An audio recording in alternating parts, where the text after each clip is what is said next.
Good morning friends. आज हम discuss करने वाले एसबीआई फंड्स मैनेजमेंट आईपीओ के बारे में, जो अभी हाल ही में लिस्टेड हुआ है।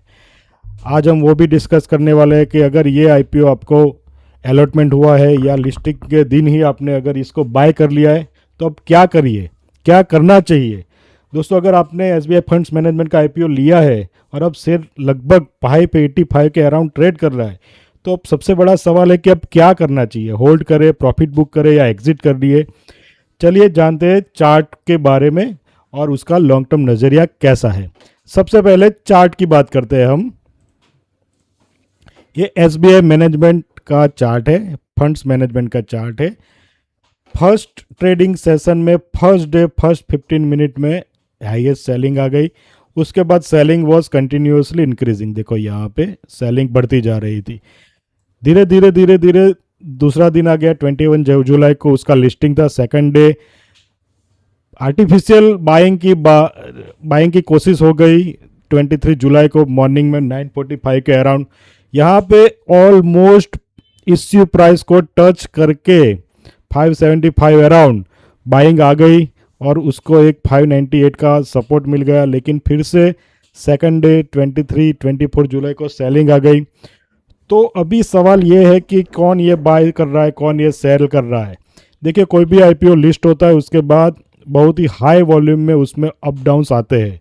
क्यों? क्योंकि कई सारे इन्वेस्टर होते हैं जिसको एचएनआई या बिग एचएनआई अलॉट होता है, वो अपना प्रॉफिट बुक करते हैं।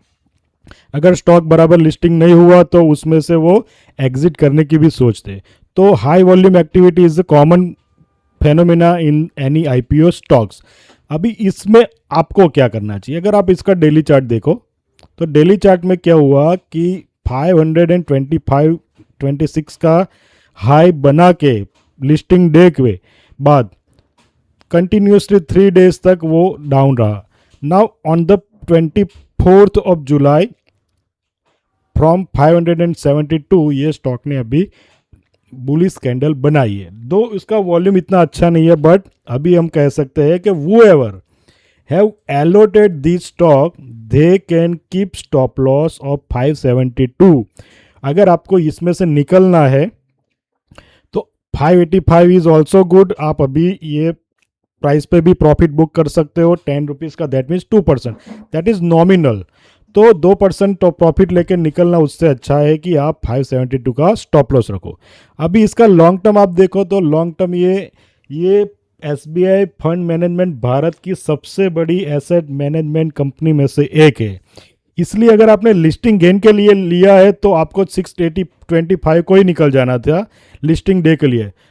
There are two fundamentals. If you are applying any stock for listing gain, you have to exit on the listing. अभी जितने भी भाव पे उसका लिस्टिंग होता है, आपने लिस्टिंग गेन के लिए लिया है, आपको एग्जिट हो जाना है। अगर आपने लॉन्ग टर्म के लिए लिया है तो उसका फंडामेंटल्स देख के आपको लॉन्ग टर्म होल्ड करना चाहिए। ये एक फेनोमेनन है।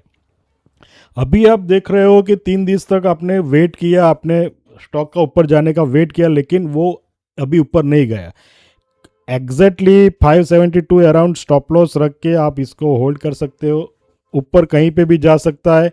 अभी रिसेंटली एक ब्रोकर ने इसका टारगेट 750 का दिया है, तो पॉसिबल है कि ये स्टॉक वहाँ पे भी जा सकता है। बट देखो, स्ट्रॉन्ग स्टॉक, स्ट्रॉन्ग प्रमोटर है SBI. SBI is a strong promoter.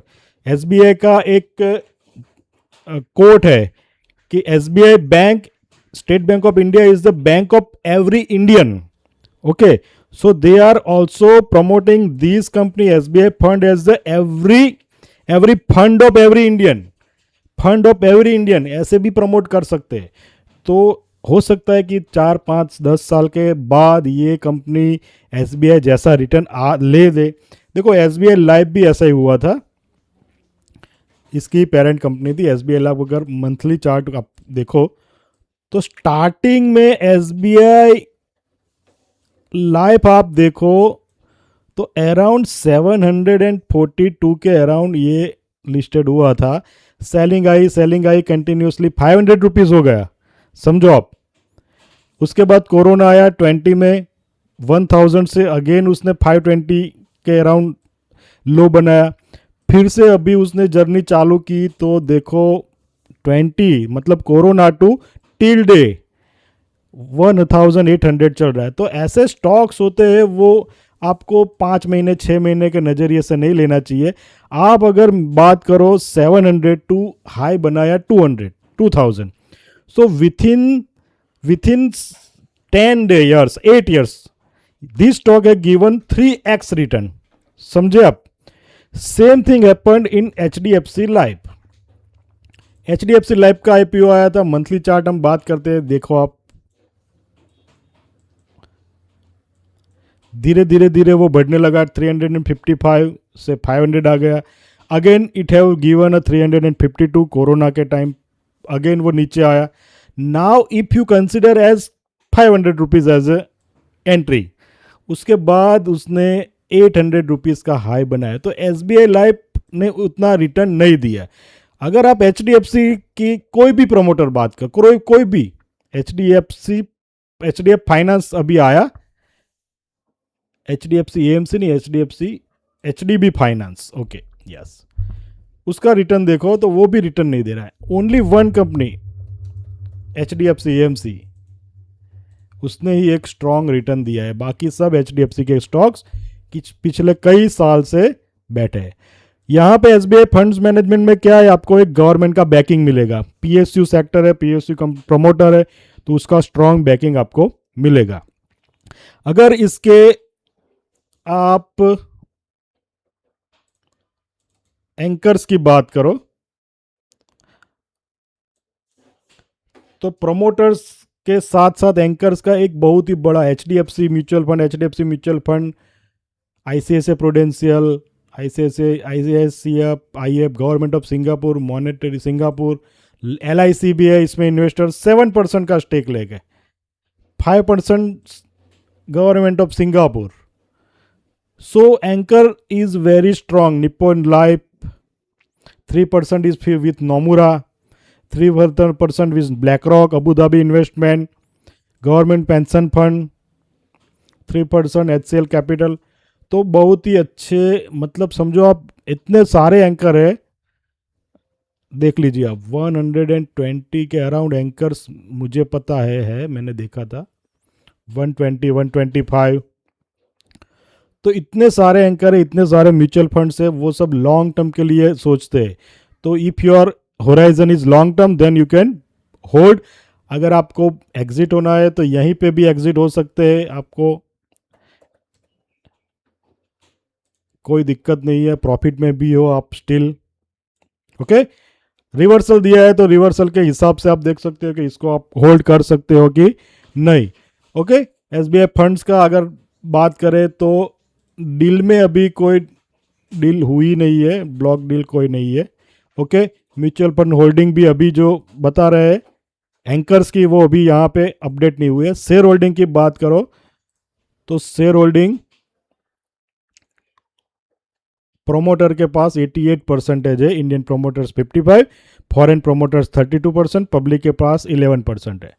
Okay, FPI FII 1%, DII 3%। तो this is promoter holding. So as usual एक आपको 1,19,000 करोड़ 1,19,000 करोड़ का मार्केट कैप वाली फाइनेंस कंपनी आपको मिल रही है। तो बहुत ही शांति से खड़े रहो। इसमें जाना है तो कितना जाना है, 100 रुपीज़ 200 रुपये और नीचे आएगा, 20% नीचे आएगा क्या, 30% नीचे आएगा, लेकिन upside is a huge. There may be a huge upside possible even this breakout at 625। I have been allotted 1 lot, अभी मुझे 1 लॉट अलॉट हुआ है। अगर 625 अगर ब्रेकआउट करता है तो मैं इसको और बाय करूंगा, 1 लॉट और बाय करूंगा। I will accumulate this. Okay, so this was the talk of SBI fund management. तो मैंने आपको as a trader, as a investor, as a IPO alert भी मैंने आपको बता दिया कि क्या करना चाहिए। ये एक एजुकेशनल पर्पस के लिए ही वीडियो बनाया, तो कृपया इसको एजुकेशनल पर्पस के लिए ही रहने दें। अगर आपका निवेश 3 से 5 साल के नज़रिए से है तो फिलहाल घबरा कर बेचने की कोई ज़रूरत दिख नहीं रही है। कंपनी के फंडामेंटल और बिजनेस पे एकदम ध्यान रखो। आने वाले 2-3 क्वार्टर्स को आप देखो, स्टडी करो, उसके बाद आप आपका लॉन्ग टर्म का डिसीजन ले सकते हैं। ओके, लेकिन निर्णय आपकी अपनी इन्वेस्टमेंट स्ट्रेटजी के ऊपर है कि आपको कितना जोखिम उठाना है। अगर आपको बड़ा लॉट लगा है, बिग एचएनआई है 10 लाख रुपीस का, तो आप आपका रिस्क आपके हिसाब से कैलकुलेट करके आप उसको रख सकते हो। याद रखिए, शेयर बाजार में कोई भी स्टॉक हमेशा एक ही दिशा में नहीं चलता है। ये स्टॉक नीचे जा रहा है तो ये नीचे ही नहीं जाएगा, ऐसा कोई नहीं बोल सकता है। अच्छे बिजनेस में समय लगता है। अगर कोई आईपीओ है अच्छा, उसको टाइम लगेगा, मिनिमम 3 ईयर्स उसको दो, उसके बाद वो असली उसका बिजनेस ला के देगा, उसको पता तब चलेगा आपका। इसलिए बिना रिसर्च या केवल सोशल मीडिया पे एडवाइस लेके कोई फैसला मत करिए। अगर आपको ऐसे ही आईपीओ एडवाइस, स्टॉक एनालिसिस और एजुकेशनल वीडियोस पसंद आते हैं तो वीडियो को लाइक करें, चैनल को सब्सक्राइब करें और अपने सवाल आप कमेंट में लिखिए। यह वीडियो एक एजुकेशनल पर्पस के लिए, इसलिए किसी भी प्रकार की बाय सेल रिकमेंडेशन इसको ना समझे। And please consult your financial advisor before taking any decision. Okay, thank you very much everyone, good bye, जय हिंद।